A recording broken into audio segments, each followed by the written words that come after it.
Hello student, आज हम बात करेंगे क्लास 10th का मोस्ट इम्पोर्टेंट क्वेश्चन जो हर बार क्वेश्चन में पूछा जाता है, समरी के टाइम में पूछा जाता है। हमारा क्वेश्चन है गोलीय दर्पण द्वारा प्रतिबिंब बनने के नियम, या जो गोलीय दर्पण होते हैं वे प्रतिबिंब कैसे बनते हैं। और किसमें बताएंगे? केवल हम अवतल दर्पण के लिए। अवतल दर्पण के लिए हम प्रतिबिंब कैसे बनाएंगे। जो हमारे गोलीय दर्पण के नियम में है, ये हमें 3 नियम पढ़ने के लिए आते हैं, या बोर्ड में 3 नियम पूछे जाते हैं। ये पहला नियम होता है, दूसरा और तीसरा नियम। तो हम सबसे पहले बता रहे हैं प्रथम नियम। कौन सा बताएंगे? प्रथम नियम। प्रथम नियम जो हमारा गोलीय दर्पण द्वारा प्रतिबिंब बनने का पहला नियम है। हमारा पहला नियम होता है, सबसे पहले क्या होता है, गोलीय दर्पण बनाते हैं। कौन सा बनाते हैं? गोलीय अवतल दर्पण। ये क्या हो जाएगा? गोलीय हमारा ये क्या हो गया है? अवतल दर्पण। मान लेंगे गोलीय दर्पण M1 व M2 है। और फिर क्या ये हमारा पता है कि हमें क्या, ये हमारा मुख्य अक्ष है। इसे क्या कहते हैं? मुख्य अक्ष। मुख्य अक्ष।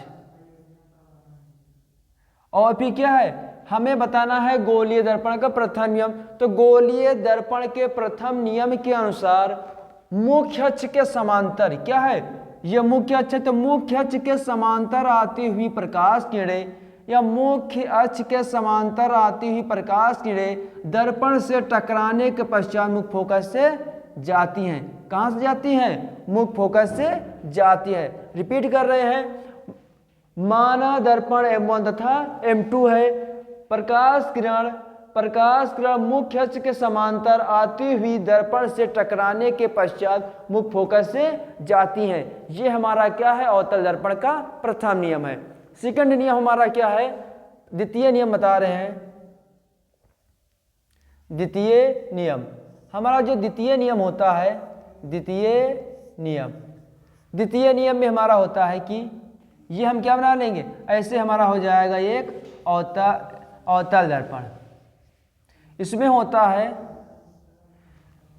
गोलीय दर्पण के द्वितीय नियम के अनुसार वक्रता केंद्र से, कहां से? गोलीय दर्पण के द्वितीय नियम के अनुसार प्रकाश किरणें वक्रता केंद्र से आती हुई दर्पण से टकराने के पश्चात उसी माध्यम में वापस लौट जाती है। द्वितीय नियम क्या है? प्रकाश किरणें वक्रता केंद्र से आती हुई दर्पण से टकराने के पश्चात उसी माध्यम में वापस लौट जाती हैं। इसे हम क्या कहते हैं? गोलीय दर्पण का द्वितीय नियम कहते हैं। हम तृतीय, ये पहला हमारा चित्र हो जाएगा पहले नियम का। ये कौन सा हो जाएगा? दूसरे नियम। फिर बता रहे हैं तृतीय नियम। तृतीय नियम हमारा तृतीय नियम क्या होता है? पहले नियम का उल्टा होता है। तृतीय नियम के लिए हम चित्र इधर बना रहे हैं। ये हमारा फिगर कौन सा हो जाएगा? थर्ड हो जाएगा। इसका हमारा चित्र होगा,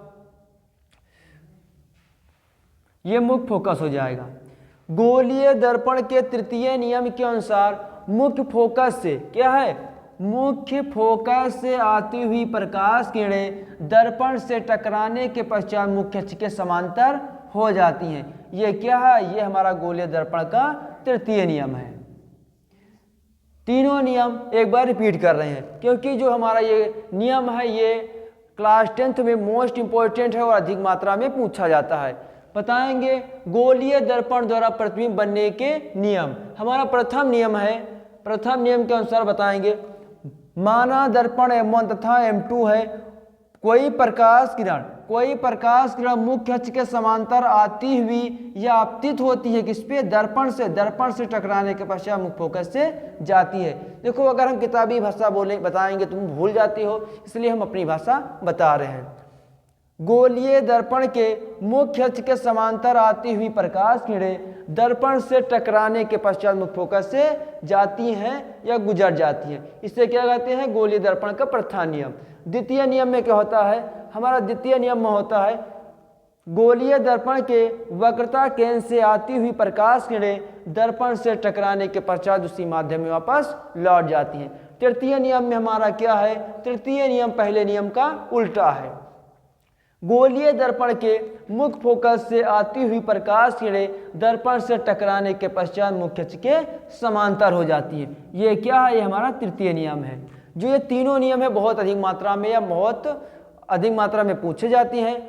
ये क्वेश्चन बहुत इंपॉर्टेंट है। अगर वीडियो पसंद आई हो तो लाइक करें और सब्सक्राइब करें।